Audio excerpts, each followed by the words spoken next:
กพัดประมาณสัก2 โมง 3 โมงฝนก็ตกลงมาก็มันหยุดในช่วงที่ก่อนที่เราจะได้กินได้ตาลที่งานสลักพัดของวัดพระบาทอุดมน้ำบ่อสวาก็หยุดแดดออกพอดีก็ทำให้ศรัทธาสาธุชนญาติโยมหัววัดต่างๆก็ได้ไปกินไปตานด้วยกันได้นำจ้างฟ้อนไปร่วมอนุโมทนาในการตานเข้าสลักพัดอย่างเพียบพร้อมกันโดยบ่มีฝนตกก่อนที่เราจะได้กินได้ตานก็ต้องขอบคุณอนุโมทนากับญาติโยมท่านสาธุชนหัววัดหัววาต่างๆทั้งพระเจ้าพระสงฆ์สังฆศรัทธาญาติโยมได้นำคณะจ้างฟ้อนก็เป็นประเพณีมีฟ้อนไตฟ้อนดาละอ่างฟ้อนเมืองฟ้อนเล็บฟ้อนอย่างหลายคณะนับแล้วก็ประมาณจำนวนประมาณ25 คณะที่ไปร่วมกินร่วมตานเพราะฉะนั้นต้องขออนุโมทนากับญาติโยมเจ้าของโรงตาลก็มีร้านบุญสิริตระกูลบรรณจักรแล้วก็โรงตาลอาหารก๋วยเตี๋ยวบ้านหมู่ที่3และคุณกนกพิษชัยนานี่ได้ทำข้าวซอยถวายพระสงฆ์เพียบพร้อมอร่อยแล้วก็เหลือจากนั้นก็เลี้ยงญาติโยมโรงตาลของวัดพระบาทอุดมก็มีขนมจีนขนมเส้นและก็หลวงพ่อได้กระทำข้าวห่อจำนวน172 ห่อเป็นโรงตาลทั่วไปต้องขอบคุณอนุโมทนาใหม่กับญาติโยมท่านสาธุชนทุกท่านที่ได้ร่วมกินร่วมตานพร้อมกันนั้นก็ต้องขออนุโมทนากับญาติโยมวัดพระบาทอุดมได้จัดต้นสลากพัดนั้นเขาปักไว้108 ต้น108 ต้นแต่ขาดประมาณสัก50 ต้นนี่ก็ได้จัดสังฆทานทานตอนเจ้าเอาไปเสริมเพราะว่าญาติโยมลิงลู่ไปตามกันตอนเจ้าหมดบ่มีไม้ตั้งไว้ตามเบอร์เฝ้าต้นทางคณะกรรมการวัดก็เอาต้นมาเสริมแล้วก็ใส่ปัจจัยยอดปัจจัยก็ได้ตานกันไปผ่านด้วยความเรียบร้อยสำหรับครูบาอาจารย์พระเจ้าประสงค์ที่มาเป็นประธานก็มีหลวงพ่อพระเทพมังคราจารย์เจ้าคณะจังหวัดเชียงใหม่เจ้าวาดวัดท่าตอนพระอารามหลวงได้มาเป็นต้นเป็นประธานได้ทำบุญทานตาลตามเข้าสลักพัดประจำปีขอบคุณญาติโยมท่านสาธุชนแล้วก็ชมรมผู้ปฏิบัติธรรมประจำวันเสาร์ก็ได้จัดต้นหนึ่งมาถวายตาล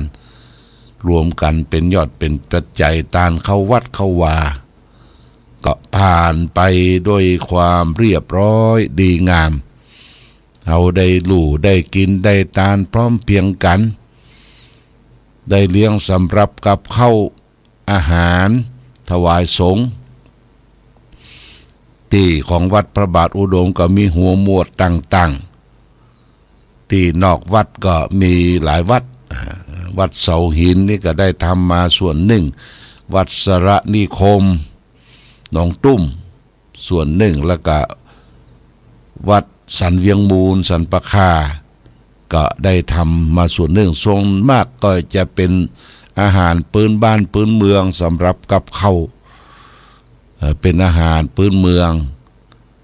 โต๊ะเป็นโต๊ะจีนแต่เป็นอาหารพื้นเมืองโมทนาสาธุญาติโยมท่านสาธุชนร่วมกินร่วมทานผ่านพ้นไปด้วยความเรียบร้อยดีงามทุกอย่างต่อไปก็จะได้ไปตอบ หัววัดต่างๆหัววัดต่างๆมีประมาณ72หัววัดได้ไปกินไปทานตอบทำบุญสุนทานไปมาหาสู่กันอันนี้ที่เมืองฝางเขาก็นิยมตานเข้าสลักพัดเมืองฟางแม่อายชัยประการถิ่นฐานบ้านใกล้ชิดกันนี่ก็ทำบุญทำทานตานเข้าสลักพัดพร้อมเพรียงกันหมดนะก็ไปมาหาสู่กันเรียกว่าพี่ไปหาน้องน้องไปหาพี่มีอย่างมาสู่มาตำกันเปิ่นมาบ้านเฮาเมืองเฮาเขาก็ได้จัดการจัดงานเอานั่นเอานี่มาสู่มาตำกันแต่ว่านี่ดูเหมือนจะเรียบร้อยดีงามต้องขอบคุณอนุโมทนากับพ่อหลวงบ้านหมู่ที่3พ่อหลวงทวีศักดิ์สุทธเสนาอันนี้ก็ได้เป็นหัวเรี่ยวหัวแรงประกาศประชาสัมพันธ์เชิญชวนตั้งโรงทานและโมทนากับแก่วัดนายปริญญาหันตระกูลอันนี้ก็เป็นเจ้ากี้เจ้าการได้ช่วยกันจัดการจัดงานผ่านไปด้วยความเรียบร้อยดีงามขออนุโมทนาสาธุมาในโอกาสนี้ทุกท่านมาในโอกาสนี้โดยวันนี้ได้มาพบญาติโยมก็เอาสาระธรรมครั้งธรรมมาฝากคือแก่ศรัทธาสาธุชนที่พระพุทธเจ้าได้ตัดไว้ในพระไตรปิฎกวันนี้เอาเรื่องจาคะกถาว่าด้วยความเสียสละมาฝากคือแก่ศรัทธาญาติโยมเป็นข้อคิดสะกิดเตือนใจที่จะได้น้อมนำไปคิดพิจารณานำไปประพฤติปฏิบัติพระพุทธเจ้าตรัสไว้ในพระไตรปิฎกได้จารึกไว้เล่มที่28หน้า483พระองค์ตรัสว่านะเชทะนังสังฆวรสะเหตุอังคังอะเชชีวิตังรักขมโนอังคังทะนังชีวิตันจะปีสพังจะเชนะโรธรรมมนุษสารันโตซึ่งแปลว่านรชนพึงสละทรัพย์เพื่อรักษาอวัยวะพึงสละอวัยวะเพื่อรักษาชีวิต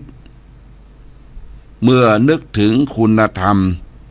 ก็พึงสละทุกสิ่งทุกอย่างทั้งทรัพย์อวัยวะมักแม้กระทั่งชีวิตนี่ญาติโยมอันนี้เป็นการเสียจละจาคะกถาคือเราได้พิจารณานี่เปิ่นตัดไว้ในพระไตรปิฎกนะพระไตรปิฎกได้เอามาคือศรัทธาสาธุชนทั้งหลายได้รับฟังเพิ่งว่านรชนพึงสละทรัพย์นรชนก็คือผู้คนทั่วไปทั้งหญิงทั้งชายทั้งหลายทั้งปวงเนี่ยนรชนพึงสละทรัพย์เพื่อรักษาอวัยวะอันนี้ก็ง่ายๆอธิบายคือท่านทั้งหลายได้ฟังว่าเมื่อเฮาได้เจ็บได้ไข้ได้ป่วยไปจะทำการหกล้มหรือเจ็บไข้ได้ป่วยเรื่องอะไรก็ทรัพย์สินเงินทองที่เฮามีอยู่เนี่ยก็พึงสละทรัพย์เพื่อรักษาอวัยวะของเราเจ็บไข้ได้ป่วยไม่ใช่ว่าอดรนทนเอาจะกินก็กลัวผ่านจะต้านก็กลัวเสี่ยงนี่ไม่ใช่คือจะต้องสละทรัพย์ที่เฮามีอยู่นั้นรักษาอวัยวะทุกส่วนของร่างกายทั้งตาหูจมูกลิ้นกายใจทั่วสารพังกายเนี่ยที่มันเกิดโรคภัยไข้เจ็บแล้วก็บทต่อไปว่าพึงสละอวัยวะเพื่อรักษาชีวิตอันนี้เข้าใจง่ายๆว่าญาติโยมบางเรื่องนะอวัยวะของเฮาเนี่ยที่มันไปรับอุบัติเหตุก็ตามหรือเป็นโรคนั่นโรคนี้ก็ตามอย่างง่ายๆโรคเบาหวานเนี่ยโรคเบาหวานที่มันเกิดขึ้น มันเป็นแผลตามแข้งตามขาตามตีนตามมือนี่นายแพทย์ว่าบ่ฮือมันลุกมันรามทั่วไปเนี่ยก็จะต้องตัดทิ้งสกัดบ่ฮือมันลุกลามอันนี้ก็พึงสละอวัยวะเพื่อรักษาชีวิตที่มันมีอยู่เนี่ยจำเป็นจะต้องผ่าตัดหรือทิ้งอวัยวะส่วนนั้นไปเพื่อรักษาชีวิตนี่เขาก็ต้องยอมทำแต่เมื่อนึกถึงคุณธรรมนึกถึงธรรมะหรือคุณธรรมที่มีอยู่ในจิตในใจเขาพึงสละทุกอย่างทางทรัพย์อวัยวะแม้กระทั่งชีวิตอย่างญาติโยมนะเขานึกถึงคุณธรรมที่มีที่อยู่จิตอยู่ใจเขาก็ต้องสละทุกสิ่งทุกอย่างทั้งทรัพย์ทั้งอวัยวะแม้กระทั่งชีวิตของเขาอย่างเราและท่านทั้งหลายได้เสียสละทรัพย์สินเงินทองจำหน่ายจ่ายแจกฮือตานรักษาศีลปั้มเพ็งเจริญภาวนาเฮาที่ทำได้เนี่ยญาติโยมนะที่ทำได้ก็เพราะเฮาเสียสละจาคะธรรมเพราะมีคุณธรรมอยู่ในจิตในใจคุณธรรมนี่เป็นเรื่องสำคัญญาติโยมนะคุณธรรมเป็นเรื่องสำคัญบางท่านบางคนนี่มีโรยทรัพย์สินเงินทองทรัพย์สินสลิงคารกินในชาตินี้บ่หมดบ่เสี่ยงแต่บ่มีคุณธรรมบ่มีคุณธรรมที่จะสละทั้งทรัพย์ทั้งอวัยวะทั้งหลายทั้งปวงเป็นห่วงทรัพย์สินเงินทองจะกินก็กลัวผลาญจะต้านก็กลัวเสี่ยงและบาสละอวัยวะของตนเองเปิ่นจะทำการผ่าตัดทำการเสริมแต่งอันนั้นที่นี้กลัวมันเว้าไปกลัวมันบังงามไปอย่างนี้เพราะเฮาขาดคุณธรรมเมื่อเฮาบาสละทรัพย์ทุกสิ่งทุกอย่างทั้งทรัพย์ทั้งอวัยวะแม้กระทั่งชีวิตเฮาก็เสียสละได้เพราะคุณธรรมนี่ต้องมาก่อนคุณธรรมคือความซื่อตรงความถูกต้องความอยู่ร่วมกันแบบฉันพี่น้องตลอดถึง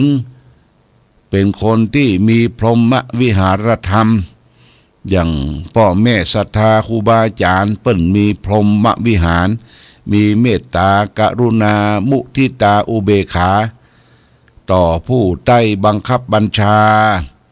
ต่อลูกน้องป้องปาย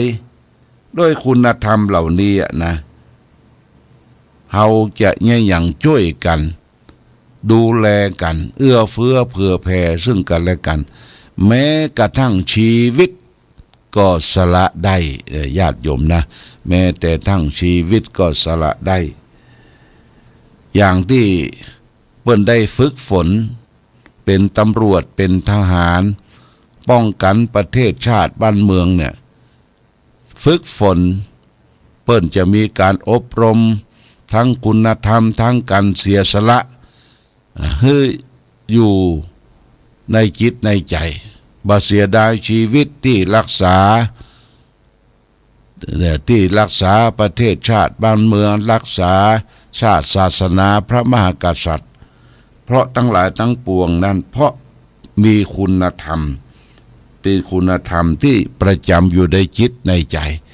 เนี่ยคุณธรรมเป็นเรื่องสำคัญอย่างยิ่งเป็นสิ่งที่คนเราจะอยู่ด้วยรักด้วยความสมานสามัคคีเป็นอันหนึ่งอันเดียวกันก็ด้วยการคบหามีคุณธรรมต่อกันประเด็นนี้คุณธรรมทั้งหลายทั้งปวงเนี่ยญาติโยมนะมักจะเรือนรายหายไปคนจะมีคุณธรรมต่อเพื่อนมนุษย์โดยกันนี่น้อยก็จะมีผู้ที่หันประโยชน์ส่วนตัวส่วนตนส่วนตัวได้ดึงไร้คุณธรรมบอกว่าในประเทศต่างประเทศเนี่ยต่างก็แข่งขันชิงดีชิงเด่นพ ผลิตอาวุธยุทโธปกรณ์มาประหัตประหารกันแย่งชิงอำนาจบาดใหญ่และลบพุ่งกันเอาขอบเอาเขตกันเอาประเทศผูกผนวกกับสิ่งนั้นสิ่งนี้มาเป็นของตนนี้คือขาดคุณธรรมพระสัมมาสัมพุทธเจ้าท่านอุบัติเกิดขึ้นในโลกเนี่ยท่านถืออธิปไตยนะอธิปไตยคือถือธรรมะเป็นใหญ่คือความถูกต้องนะธรรมะเป็นใหญ่อธิปไตยคืออัตตาธิปไตยบางทีก็เอาตนเป็นใหญ่ธรรมาธิปไตยเอาธรรมะเป็นใหญ่เอาความถูกต้องเนี่ยแล้วก็ประชาธิปไตยเอาประชาชนเป็นใหญ่อย่างญาติโยมอย่างประเทศเฮาปกครองโดยระบอบประชาธิปไตยมีการเลือกตั้งส่วนท้องถิ่นและส่วนจังหวัดและส่วนของประเทศชาติบ้านเมืองเอาตัวแทนที่เฮาไว้เนื้อเชื่อใจเป็นตัวแทนของหมู่เฮาทั้งหลายไปอู้ไปจากันในสภาในสภานี่ญาติโยมนะนี่คือเอาตัวแทนของเฮานะเอาตัวแทนของประชาชนเฮาเลือกเข้าไปเป็นตัวแทนของหมู่เราและท่านทั้งหลายนี่ว่าปกครองโดยระบอบประชาธิปไตยอัตตาธิปไตยเอาตนเป็นใหญ่อันนี้พระพุทธเจ้าบัสรรเสริญว่าอันยังก็เอาตัวเองว่าตัวเก่าว่าใช้อำนาจบาดใหญ่ไปยึดอำนาจจากประชาชนอย่างเฮาจะหันว่าบางทีทหารตำรวจก่อนการมาเนี่ยไปยึดการปกครองลบล้างระบอบประชาธิปไตยจะทำอย่างเอาใจตัวว่าเรียกอัตตาธิปไตยนะเพราะฉะนั้นสิ่งที่เราก็พิชิตเจตนาว่าประเทศชาติบ้านเมืองเฮานะมีการปกครองโดยระบอบประชาธิปไตยสิ่งที่ตามมาก็คือธรรมาธิปไตยเอาธรรมะคือสิ่งที่ถูกต้องที่เราได้ประพฤติปฏิบัติมาเนี่ยอยู่ร่วมกันแบบฉันพี่น้องถ้อยทีถ้อยอาศัยเอาความถูกต้องเป็นใหญ่อันนี้เป็นว่าเป็นสมาคมเป็นสังคมที่ดีก็มีธรรมะอธิบายสัตตสมาคตาว่าโดยสมาคมด้วยคนดีญาติโยมนะพระพุทธเจ้าว่าสมาคมด้วยคนดีนั้นเป็นจะใดเปิ้นตัดในพระไตรปิฎกเล่มที่28หน้า990ก้อยว่าสุกะปะเขยถาจันโทจัตถะเตวะสุเวสุกะปะขูมโตราชะสตังโหติสมาคโมดวงจันทร์ในช่วงข้างขึ้นย่อมสว่างขึ้นทุกวันฉันใดสมาคมกับคนที่มีอุปกระเหมือนข้างขึ้นฉันนั้นนิญาติโยมเปิ้นเปรียบเทียบว่าสุกะปะเขยถาจันโทเนี่ยดวงจันทร์มีข้างขึ้นฉันใดวัฏตาสุเวมีความสว่างขึ้นทุกวันสุกะปักขูปโมราชะฉันใดสมาคมกับคนที่มีอุปกระเหมือนข้างขึ้นสตังโหติสตาคะโมเหมือนข้างขึ้นเหมือนพระจันทร์ข้างขึ้นฉันนั้นนี่เปรียบเทียบว่าผู้คนน่ะเฮาอยู่ร่วมกันเฮาคบคนดีที่มีอุปมาเหมือนกับช่วงข้างขึ้นของดวงจันทร์มีไอ้ยังก็เสียสละมีแสงสว่างปั่นให้แก่หมู่เฮาทั้งหลายได้คิดได้อ่านได้อยู่ร่วมกันอย่างสร้างสรรค์และมีความสุขได้ติได้เตือนได้บอกได้กล่าวตีเตือนกันก็เหมือนพระจันทร์ข้างขึ้นญาติโยมพระจันทร์ข้างขึ้นเนี่ย ตั้งแต่ขึ้น1 ค่ำ 2 ค่ำ 3 ค่ำ 4 ค่ำ 8 ค่ำไปจนเดือนเพ็ญมันเจริญเหมือนพระจันทร์ข้างขึ้นแสงสว่างผู้คนทั้งหลายอยู่ด้วยกันก็เช่นเดียวกันนะญาติโยมนะเขาอยู่ร่วมกันเนี่ยพัฒนาอยู่ร่วมกันแบบฉันทาพี่น้องมีความรักมีความสมานกลมเกลียวอย่าเอาเรียดอย่าเอารัดเอาเปรียบอย่าหันแก่ตัวหันแก่ได้โดยเป็นอัตตาเอาตนเป็นใหญ่นะเอาธรรมาธิปไตยเอาธิปไตยเอาธรรมะเป็นสิ่งที่ถูกต้องเนี่ยมาปกครองอยู่ในระบอบมีธรรมะมีการสั่งสอนอย่างที่เปิ้นได้เลือกเอาผู้นำตำรวจแห่งชาตินะตำรวจแห่งชาติที่ตะวาวันซืนเนี่ยหมายว่าผู้นำในกองตำรวจแห่งชาติเป็นผู้มีศีลมีธรรมเข้าวัดเข้าวาจำศีลภาวนาเป็นที่หูจักมักคุ้นแก่สังฆประสงค์ได้เลือกสรรขึ้นมาเป็นผู้นำในกรมตำรวจเมื่อเป็นผู้นำแล้วก็เพื่อจะเอาธรรมะนะเอาความถูกต้องนะมาตีแผ่เผยแผ่ไม่ใช่บูอย่างเดียวนะญาติโยมบูอย่างเดียวใจปืนกระบอกปืนในการปกครองเนี่ยมันบ่แน่บ่นอนไม่จะต้องได้ใจได้คุณธรรมอยู่ร่วมกันเนี่ยญาติโยมนี่สำคัญเพราะฉะนั้นเราเป็นพ่อเป็นแม่เป็นครูบาอาจารย์เป็นผู้ได้เกิดอาบน้ำร้อนมาก่อนก็พยายามได้เสี่ยมได้สอนได้บอกได้กล่าวได้ตีได้เตือนแก่ลูกน้องป้องปายแนะนำชักจูงเขาตั้งอยู่ในคุณงามความดีตานรักษาศีลเข้าวัดเข้าวาปั่มเป่งศีลธรรมกรรมฐานอันนี้เราได้นำเป็นผู้นำจิตวิญญาณของเขาให้มีคุณธรรมมีธรรมะก็จะเป็นประโยชน์ตนประโยชน์ท่านเป็นอย่างยิ่งสังคมเราก็จะสงบสุขต่อไป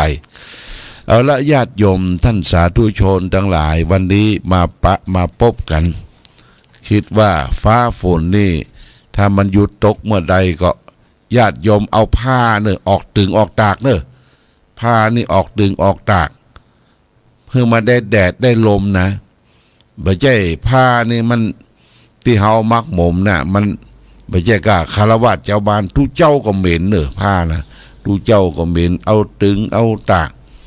มีโยมคนหนึ่งอยู่ที่จังหวัดเชียงใหม่เพิ่นว่าถ้าทุกเจ้าขึ้นในรถอ่ะโอ้เหม็นกินผ้าตึว่ะเพื่อก็เลยซื้อน้ำหอมซื้อน้ำที่มาโทมาทาผมก็เหม็นว่าทุกเจ้านะเดี๋ยวดีปากทุกเจ้าเหม็นตัวเนี่ยเหม็นมันกินแกงโหโลกินแกงโหกินอย่างไปมักหมมในปุ่มในไส้เนี่ยเหม็นคนเฮานี่มันสะอาดนะญาติโยมนะก็รักษาตนตัวรักษาผ้ารักษาครัวแดดออกแล้วแสงอาทิตย์แสดส่องเข้ามาก็เอานั้นสิ่งนี้มาตึงมาตากเมื่อเราก็จะมีสุขภาพร่างกายสมบูรณ์จะไปเมารับเมานอนเมาอย่างล้ำไปมือดูพอปึ้นทั้งซ้ายทั้งขวาทั้งหน้าทั้งตาทั้งบนเรียกว่าเป็นนักพัฒนาอยู่ร่วมกันอย่างสร้างสรรค์และมีความสุขอย่างนี้เป็นต้นวันนี้รายการธรรมะประทีปส่องต่างไล่มาพบญาติโยมท่านสาธุชนทั้งหลายก็พอสมควรแก่กาลเวลาขอความผาสุขความมีธรรมจงบังเกิดมีแก่ศรัทธาสาธุชนญาติโยมทุกท่านคือท่านทั้งหลายได้ประสบสุขโชคดีประกอบไปด้วยอายุวันนะสุขภระเหมือนกันทุกรูปทุกท่านทุกคนโดยเถิด